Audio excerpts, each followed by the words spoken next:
Balik lagi di Detik Sore, Nggak nggak cuma cuma hore-hore. Itu tadi dia sentimennya The Tickers. Yoi. Iza udah ngecek-ngecek KSG pasti ya? Lagi baru mau ngecek-ngecek juga ya. Hari ini seperti apa sih? Karena katanya lagi ijo-ijonya kata Ijo- Kak Afif. Ijo royo-royo tuh belakang kita ada. Weh, Ya tapi kan? tentunya kita gak akan cuma berdua aja ya. Mas Haikal kembali. Halo. Selamat sore Mas Haikal. Dari gedung Sore sebelah. semua. Betul, dari gedung sebelah. Iya kan? Tinggal jalan. Lewat pintu belakang, pintu depan Mas? Pintu depan. Pintu depan. Oh kalau belakang harus di Majetama ya itu ya? Tahu banget gue Za. Sip deh, apal Brooklyn. Apal Brooklyn gedung ya. Ada apa nih yang seru? Kamu mau nanya duluan silakan. Itu udah kita mulai dari Trump dulu. Kan tadi kita udah bahas tuh, aku sama Iza Mas, soal Trump akhirnya 19%. Apakah ada pengaruhnya untuk market di Indonesia Mas? Tentu kemarin ini ngaruh banget sih. Jadi kayak kemarin tuh kan kita itu gak jelas gitu sebenarnya mau kemana nih sebenarnya sama Trump ini. Dan nego kita kemarin juga ditolak, tiba-tiba dikasih 32% lagi. Iya. Tapi kita kan udah belajar sama Trump ini bahwa dia itu sering gertak ya. Jadi kayak udah biasa aja tuh hasilnya 32%. Benar-benar. Dan- Padahal kayak udah serius banget tuh si surat cinta ya kan. Pakai nada ancaman segala. Iya, dan sekarang ya terbukti kan dia akhirnya ya walaupun nggak terlalu bagus sebenarnya buat Indonesia tapi at least nggak separah 32% gitu. Dikasih 19% plus gitu banyak. Jadi untuk ekspor Indonesia ke US itu dikenakan tarif 19% jadinya. Tapi untuk barang impor dari US itu nggak dikenakan tarif.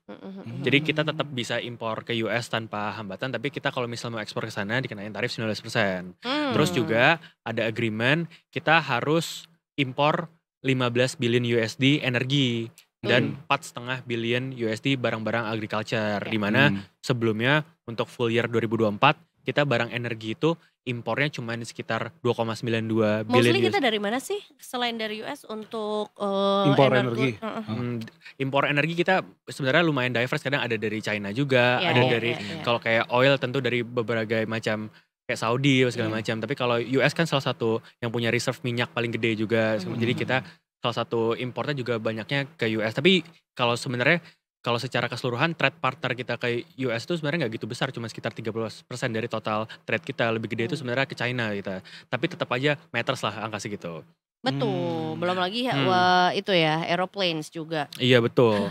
Jadi Angkanya juga ini ya fantastis ya. Duitnya dari mana kita kalau memang syarat itu harus dipenuhi? Patungan Za. Lu yang patungan ya? 240 juta warga Indonesia. Dari mana uang itu Mas?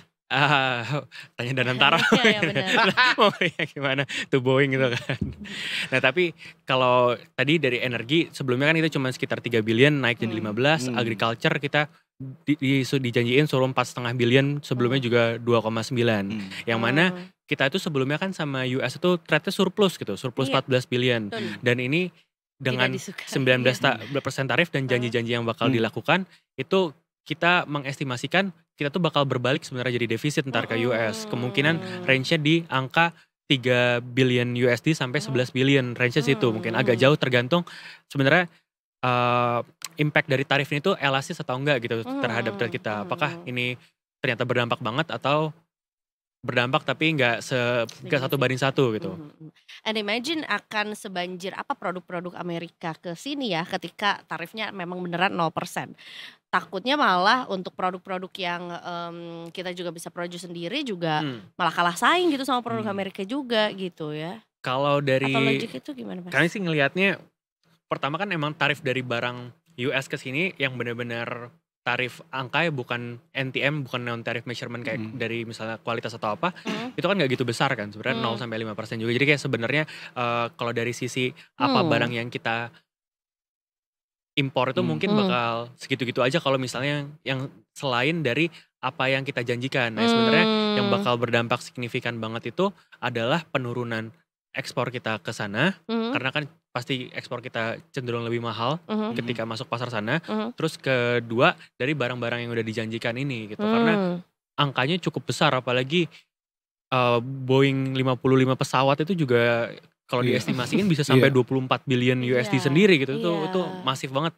Dan saya juga mau nanya juga nih ke siapa nih, duitnya dari mana juga. Gitu sih. Iya, duitnya dari mana juga. Betul. Apa yang, itu dari global atau dari global ada lagi? Dari global mungkin di satu sisi kita kan ini kemungkinan bakal jadi trade deficit sama US. Tapi di sisi lain ada perjanjian lagi, agreement yang kita udah capai itu IEU CEPA itu. Betul. Yang sama Eropa itu ya Mas? Sama Eropa, di mana itu kita ada free trade agreement sama Eropa. Jadi ntar flow dari barang kita ke Eropa itu mungkin bakal lebih leluasa. Apalagi Eropa itu kan salah satu kawasan yang lumayan concern sama CPO gitu, masalah deforestasi. Dan kemarin di dalam agreement IEU CEPA-nya itu mereka udah agak melunak lah tentang hal ini. Jadinya mungkin nantinya ekspor dari CPO ke sana itu mungkin bisa lebih meningkat lagi sih sebenarnya. Dan dengan ada trade agreement ini walaupun defisit di satu sisi US mungkin bisa ntar ditutup lubangnya. Kita harapkan sih gitu ya, ditutup lubangnya dari trade surplus yang kita bisa dapetin dari Eropa gitu. Apalagi kita juga bisa transfer of knowledge itu sama Eropa. Eropa kan banyak lebih ke industrinya yang value added tinggi, sementara kita lebih ke komoditas. Ntar juga selain dari trade kan ada investment agreement juga sebenarnya di IEU CEPA ini gitu. Betul. Itu di apa ya, backlash ketika berita kita kerja sama IEU CEPA ya keluar ya langsung dihajar balik sama Trump juga. I don't like that. Dan bahkan yang terbaru Mas, ini BI memangkas suku bunga jadi 5,25% ya Mas? Betul, 25. Baru jam 3 pagi jam 3 sore ini. Baru banget ya. Baru banget dan itu juga karena efek ada Trump juga atau? Nah kalau BI sendiri saya ngelihatnya ini emang kita udah mengekspektasikan di kantor juga sebenarnya kalau BI ini tuh bakal red cut, walaupun secara konsensus sebenarnya 50-50 nih, banyak yang kirain bakal hold dulu atau red cut. Tapi kalau kita nggak kaget ya BI mau red cut, pertama kan si GDP growth sebenarnya concernnya sekarang itu. Dimana Indonesia kemarin kan growth-nya cuma 4,87%, terus juga PMI udah kontraksi 3 berturut-turut. Belum lagi kalau misalnya kita Central Bank mau melakukan red cut, itu kan salah satu concernnya adalah stabilitas nilai tukar. Nah rupiah ini kan udah stabil di range 16.200 sampai 16.300. Jadi di tengah sekarang trade juga udah jelas, nasibnya gimana, terus GDP growth emang perlu dibantu, rupiah stabil, ya emang gak ada alasan BI gak ngelakuin red cut sih. Dan BI juga menegaskan kembali dia bakal melakukan, terbuka lah kemungkinannya untuk melakukan red cut kembali di tahun ini. Mungkin bakal sekali lagi gitu. Dan kalau penurunan suku bunga ini Mas, berarti artinya orang-orang ekonomi lebih bergerak lagi Mas ya? Maksudnya orang pinjaman bank tuh lebih turun ya? Iya betul. Jadi kalau bahasanya mungkin cost of fund-nya turun gitu. Jadi kayak tadinya kita kan misalnya anggap aja kita suku bunganya 5,5% dan kalau misalnya naruh di sana 5,5% walaupun nggak 5,5% sebenarnya ya. Nah kalau misalnya turun kan bisa jadi 5% sampai 5,25%, angka kasarnya uang malas itu jadi lebih sedikit lah kita bisa dapetin. Jadi kita harus menggerakkan duit kita. Nah itu tujuan BI nge-red cut itu biar uangnya itu lebih berputar lagi, nggak di deposit di banks atau di mana gitu. Ada pengaruhnya gak sih dengan ranking masyarakat Indonesia yang males bayar utang pinjol, pindar deh kalau nggak pinjol, karena katanya kita angka hutangnya tuh sampai 18 T ya. Wow. Ada hubungannya nggak sih sebenarnya? Seharusnya sih sebenarnya kalau biasanya kalau saya perhatiin ini ya, kalau misalnya orang-orang yang minjam ke pinjol itu kan orang-orang yang nggak bisa dapat pinjaman dari banks itu. Jadi sebenarnya agak nggak berhubungan, tapi ini justru concernnya lebih ke daya beli masyarakat dan segala macam. Dan kalau kita lihat tendensinya juga pembelian dari barang masyarakat itu kan terus menurun. Nah itu kan kemungkinan dua, antara dia naikin savings ataupun emang dia tambah miskin. Dan ternyata saving rate masyarakat Indonesia itu juga turun juga, yang mana ini jadi concerning juga kan. Jadi kayak apa yang konsumsi turun tapi itu makan tabungan bahkan gitu. Nah mungkin lebih ke fenomena itu, makanya pinjol-pinjol ini tuh lumayan marak banget sekarang kan. Dan total outstanding pinjaman di fintech P2P itu adalah 80,07 triliun gitu per Februari 2025. Makanya. Dan kalau saya ngeliat itu mungkin sebenarnya bukan males sih, sebenarnya emang lebih ke emang susah aja gitu mau bayar. Daya hidup kali juga salah satunya. Nah Mas, kita ke IHSG nih Mas. Ini kan ditutup 7.192.02 sih. Ini plus 0,72%. Dan hari ini tuh sentimen yang lagi hijau banget apa nih Mas? Ya dari 3 tadi sih sebenarnya, dari kayak trade dari IEU CEPA sama US plus dari BI red cut sendiri. Tapi kalau IHSG misalnya kita trace minggu kebelakangan kan emang naik terus kan. Tapi Tapi fenomena yang menarik sebenarnya asing itu jualan terus. Oh gitu. Iya, jadi asingnya net sell tapi domestiknya tuh kenceng banget. Dari terutama ya saham-saham Pak Prayogo tuh yang gara-gara kemarin IPO kemarin itu benar-benar naiknya luar biasa. Gokil nih. Iya. Wah, itu kayak tanjakan Teletabis di Bandung ya. Iya, To the moon, to the moon. To the moon ya. Banget itu. 524. Berarti apakah ini bisa Poin. dibilang 2025 ini tahunnya Konglo lagi, Mas? Ya, sebenarnya ya mungkin ini tuh membantu indeks kita.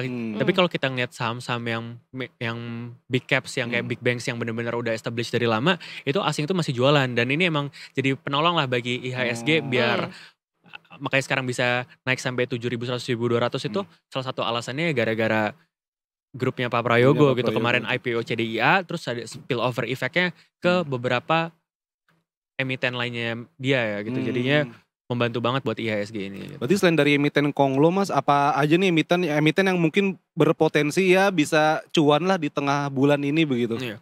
Mungkin kalau dari short term sendiri BI Red Cat ini bukan rekomend ya. Bukan rekomend ya. Kalau misalnya secara teori kalau motong suku bunga pasti dua sektor utama yang mungkin 3 lah gitu, 2+1 gitu. Yang pertama itu properti. Terus banks karena untuk ngebantu net interest marginnya dia. Terus ketiga dari teknologi sebenarnya buat pendanaan gitu. Nah tapi kalau misalnya kita lihat sektor hari ini yang naik kemana, semuanya naik sebenarnya. Jadi Iya, lumayan banget ya. Apakah akan gini terus secara general sampai akhir tahun deh? Karena kita udah mau masuk Q3 nih. Oh iya. Ya mungkin dari pengalaman dari pertama kali saya ngomong di sini, nothing lasts forever. Iya sih. Jadi kayak gak ada yang sustain terus, pasti ntar ada kekhawatiran lagi di market, pasti ada lagi. And then we don't know Karena what happens. kekhawatirannya ya. udah mulai off, naik lagi, namanya market pasti dinamis ya gitu. Tapi kalau sekarang sih stance BI-nya masih dia bakal red cut terus, dan kalau masih ada room to grow lah, belum mentok-mentok banget sih kalau sekarang dari IHSG. Plus yang naik itu kan sebenarnya juga saham-saham tertentu aja yang ngebantu. Masih banyak saham yang sebenarnya secara tren belum naik, dan mungkin kalau misalnya saham-saham yang belum naik ini dilihat secara valuasi fundamental dan story bisnis yang menarik, mungkin bisa dikoleksi sih. Tapi kalau sahamnya apa ya silahkan teman-teman sendiri dulu sendiri lah. Harus belajar lagi sih ya benar.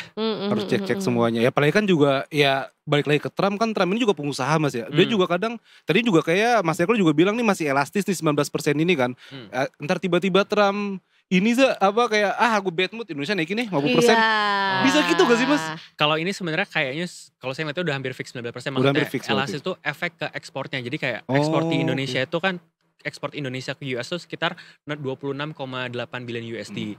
Nah, apakah dengan 19% tarif ini akan menurunkan 19% juga penurunan ekspor? Kalau misalnya sama-sama 9% kan itu satu, itu namanya elastisnya uniter gitu, perbandingan 1:1. Tapi bisa juga 19% tarif itu menyebabkan penurunan lebih dari 19% penurunan ekspor. Nah itu makanya itu efek dari tarifnya elastis gitu. Sebaliknya kalau kurang berarti inelastis gitu sebenarnya. Oke. Baiklah kalau begitu. Ada lagi mungkin yang mau disampaikan sama Detikers? Mungkin ini udah cukup, ntar teman saya besok lanjutin. Nanti ada dari perspektif lain ya. POV lainnya juga gitu. Selamat ya yang cuan-cuan buat Detikers. Atau mungkin juga yang FOMO-FOMO kayak is it too late? Atau mungkin ini adalah momen yang tepat. Boleh ya, dicek lagi aja profilnya Detikers ya. Gimana Kak Afif, cuan-cuan-cuan? Masih merah sih, cuman udah gak merah-merah banget lah. Lumayan lah ya. Iya, karena masuknya salah. Di 8.000, ini udah 7.000 tetep aja hijau kok masih merah. Kamu masuk di 8.000 ya? Iya, salah. FOMO bener kayak. Tapi kan jadi pelajaran kan, Mas. Jadi pelajaran kalau ternyata, dan akhirnya bisa belajar apa teknikal analitik gitu. Kayak ini lagi turun, lagi naik, lagi turun. Saatnya serok, saatnya apa. Demi masa depan lebih baik. Iya. Karena investasi ini, iya kan. Maybe gak akan kerasa sekarang tapi buat nanti gitu. Ya udah.